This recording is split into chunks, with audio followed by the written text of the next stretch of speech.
Salve, salve, galera, beleza? Bem-vindos ao canal É Real. Meu nome é Fernando, para quem não me conhece ainda. E aí, galera, beleza?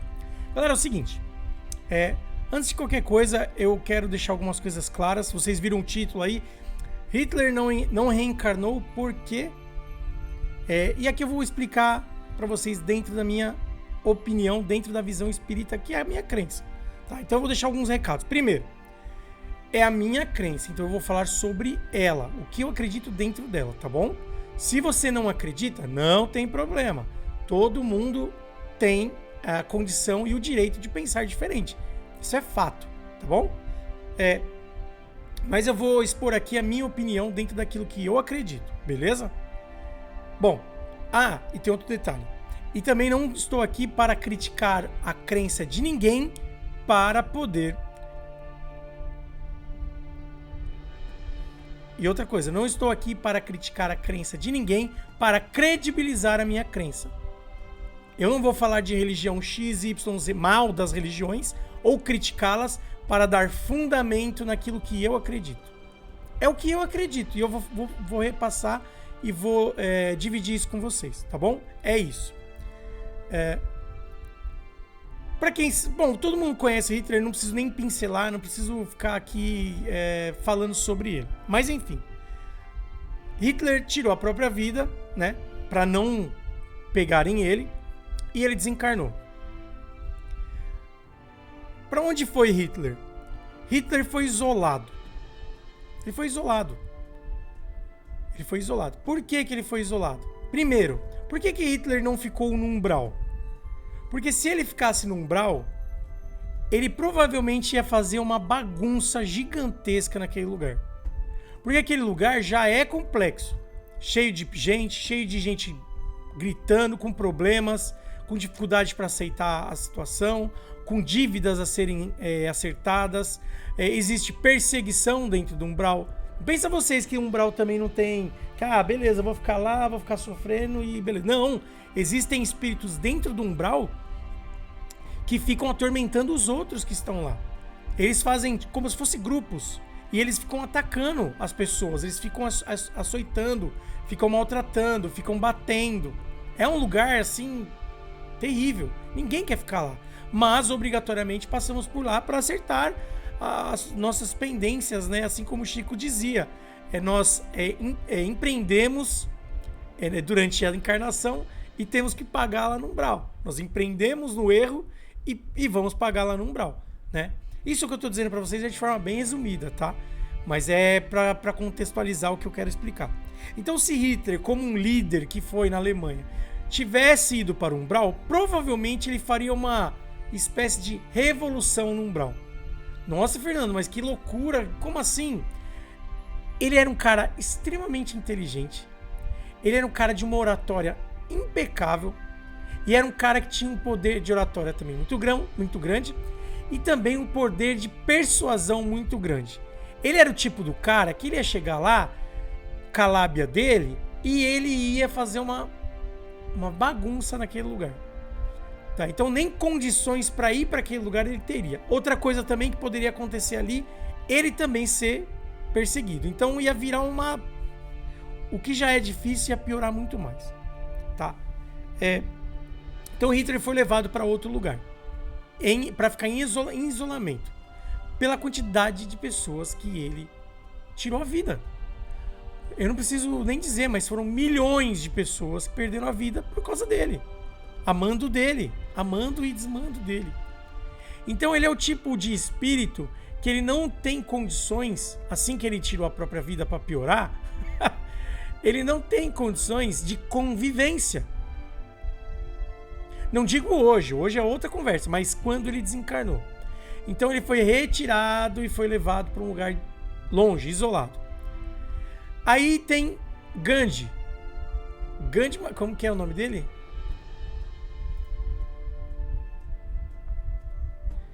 Aí tem Mahatma Gandhi, que entra na história. E vocês vão falar, nossa, mas o que tem a ver?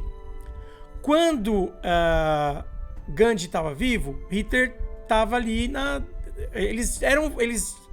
eles viviam na mesma época, em lugares diferentes. Então, Gandhi começou a mandar cartas para Hitler, pedindo para Hitler repensar, refletir, que aquilo não era a coisa certa a ser feita, que ele era o único homem que poderia acabar com a guerra, que ele deveria pensar, tá? Eu vou ler um trecho aqui da carta que ele enviou, tá? A primeira carta de Gandhi foi escrita em 23 de julho de 1939, a menos de 2 meses do início da guerra. No texto, que demonstra deliberadamente humildade, o líder afirma que Hitler seria a única pessoa no mundo que pode evitar uma guerra capaz de reduzir a humanidade ao estado selvagem. E ele escreveu, abre aspas, querido amigo, amigos têm insistido que eu lhe escreva para o bem da humanidade. No entanto, tenho resistido ao pedido deles, porque sinto que qualquer carta vinda de mim seria impertinência, mas algo me diz que não devo hesitar e que devo fazer meu apelo, qualquer que seja seu valor. Está muito claro que você, hoje, é a única pessoa no mundo que pode evitar uma guerra, capaz de reduzir a humanidade a um estado mais selvagem. Você deve pagar o preço de algo. Por mais valioso que pareça ser, você ouvirá o apelo de alguém que deliberadamente deixou de lado os métodos de guerra, obteve um sucesso considerável? De qualquer forma, peço desculpas antecipadamente, caso tenha errado em lhe escrever, tá? Então não foi só uma carta que ele mandou, tá? Então ele mandou mais, eu não sei se foi quantas cartas foram, mas ele mandou pelo menos 2 cartas, tá? Eu vou ler aqui a segunda. Um ano depois, em 1940, Gandhi envia uma carta muito maior que a anterior, demonstrando mais sinais de bravura do que de humanidade. Nela, o líder político explica como funciona seu método de resistência não violenta, praticado pelos indianos há 20 anos. Então eu vou ler aqui. Caro amigo, o fato de eu me dirigir a você como amigo não é nenhuma formalidade. Eu não possuo inimigos. Minha ocupação na vida nos últimos 33 anos tem sido unir a amizade de toda a humanidade, tornando os homens amigos, independentes de raça, cor ou fé. Eu espero que você tenha o tempo e a vontade de saber como uma grande parte da humanidade que tem vivido sob influência dessa doutrina da amizade universal e enxerga suas ações. Nós não temos dúvida com relação à sua bravura ou devoção à sua terra natal. Nem acreditamos que você seja o monstro descrito por esses oponentes. Mas seus próprios escritos e pronunciamentos não deixam margem à dúvida de que muitos dos seus atos são monstruosos e incompatíveis com a dignidade humana, especialmente em relação a homens como eu, que acreditam na amizade universal.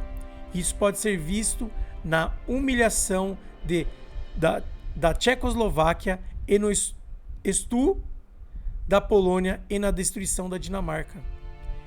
Estou ciente de que sua perspectiva de vida vê tais expoliações como atos virtuosos, mas nós temos sido ensinados desde a infância a considerá-los atos de degradação da humanidade.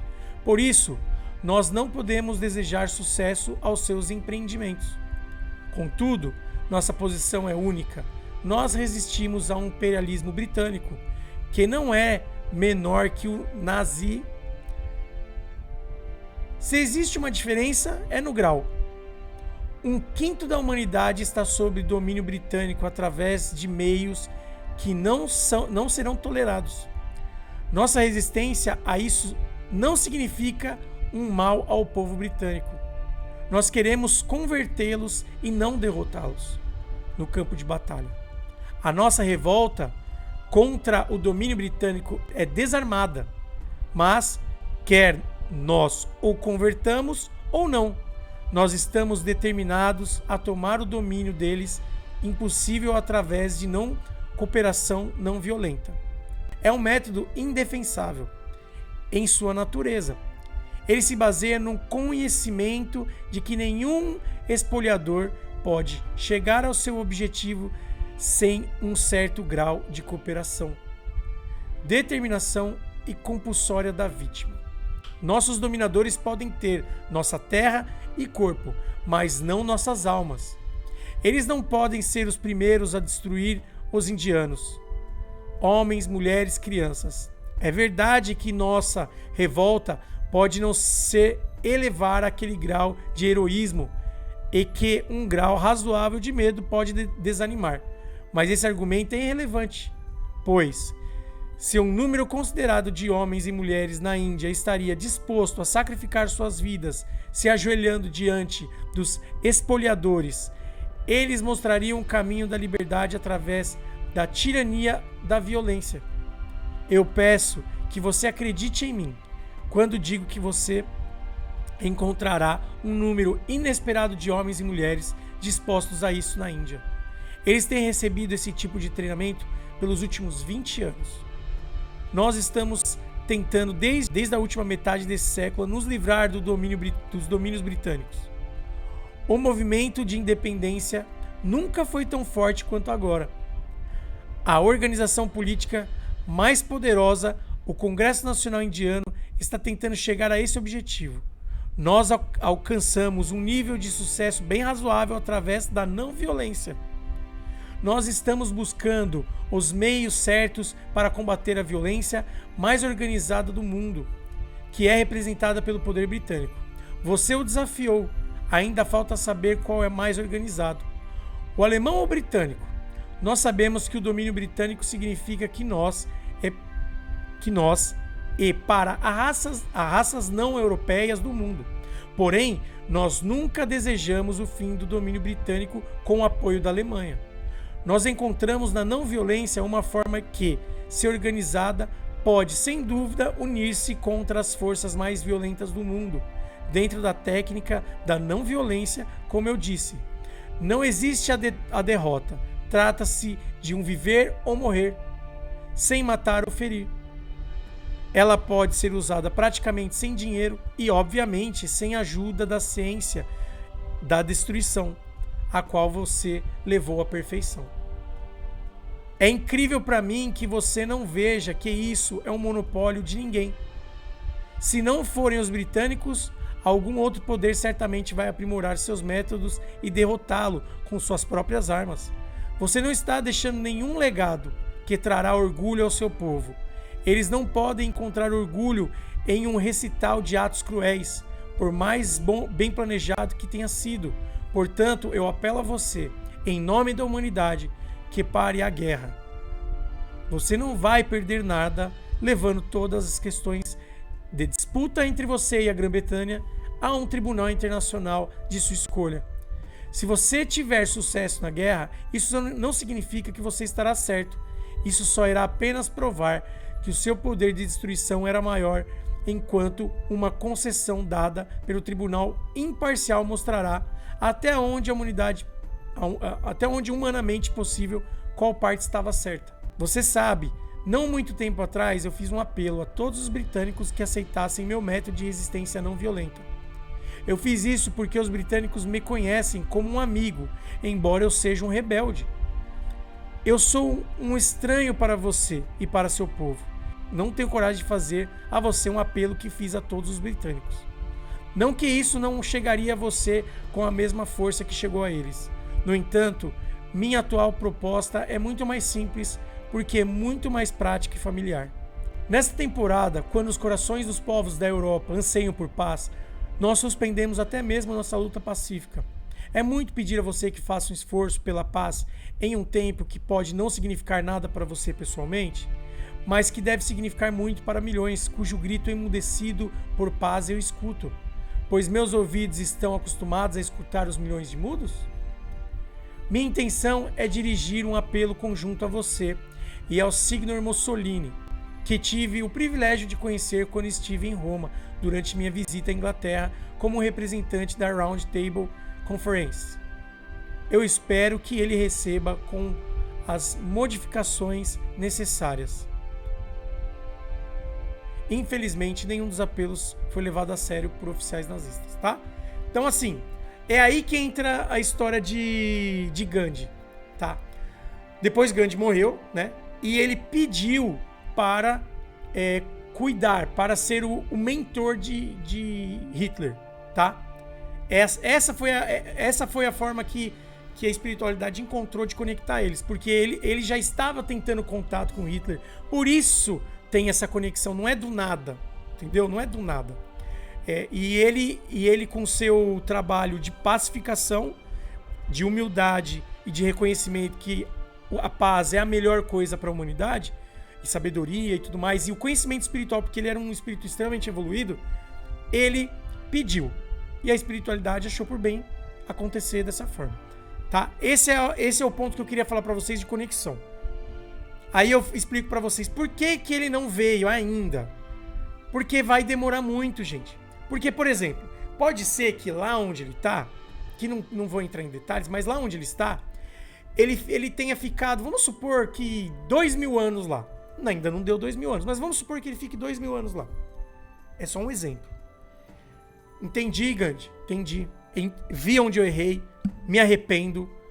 Realmente não deveria ter feito, mas hoje eu tenho uma visão diferente. Hoje eu daria a minha vida em prol da humanidade. Hoje eu seria uma pessoa completa. Hoje eu sou um espírito completamente transformado. Eu entendo a monstruosidade que eu cometi no passado. Me envergonho. Sei que não foi certo. Sei que errei. Sei que tem uma dívida gigante com milhões de pessoas. Beleza? Chegou ao ponto. O cara já chegou no estado de consciência ali que ele entendeu e ele precisa dar um passo. Explica e fala pra mim. Quantos espíritos estão aqui esperando ele? Quantos espíritos estão aqui esperando ele reencarnar para pegar ele? Esse cara não vai ter 1 minuto de paz, porque são milhões de pessoas que ele tirou a vida. Obviamente que não existem milhões de espíritos querendo a cabeça dele, mas no mínimo, chutando baixo, tô dando um chute aleatório, que tenha 1000 espíritos atrás dele, desencarnados, obviamente, com raiva, com ódio, querendo justiça.